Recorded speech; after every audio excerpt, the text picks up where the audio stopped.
Herlena Budol at Rob Gomez viral ngayon matapos pinost ng asawa ni Rob na si Shyla Rebortera ang kanilang convo umano na pasikritong nagkikita at naglalandian ang dalawa at ang masaklap pa ay may nangyayari sa kanila base sa kanilang pinag-usapan sa chat. Si Herlena Budol o mas kilala bilang Hipon Girl at Rob Gomez ay magkasama sa teleserye na Magandang Dilag, at sila ang main character dito.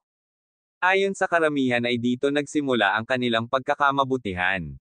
Si Rob Gomez ay may asawa at anak na babae, ang kanyang asawa ay si Shyla Rebortera at ito ay isang dentista.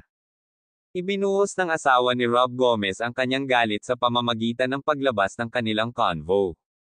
Matagal nang ginagawa ni Rob ito ang pambababae ngunit pinapalipas at pinatawad lang din niya ito pero ngayon ay parang naubos na siya at hindi na nakapagtimpi kaya ginawa niya iyon. Hain ko lubos akalain na magagawang pumatol ni Budol kay Rob na alam naman niya na may asawa at anak nito. At hindi lang ito, pati na rin si Bianca Manalo na asawa ng senador na si Wayne Gatchalian ay babae rin umano ni Rob at isa rin itong cast ng Magandang Dilag kaya sila nagkasama at nagkamabutin din. Ipinost rin ng asawa ni Rob ang maraming proof ng kanilang pag-uusap at nagkikita rin daw ito kapag umaalis ang asawa ni Bianca. Sa ngayon ay hindi pa nagbigay ng opinion si Rob at Herlena at Bianca Manalo. Don't forget to like and subscribe Donya J for more updates.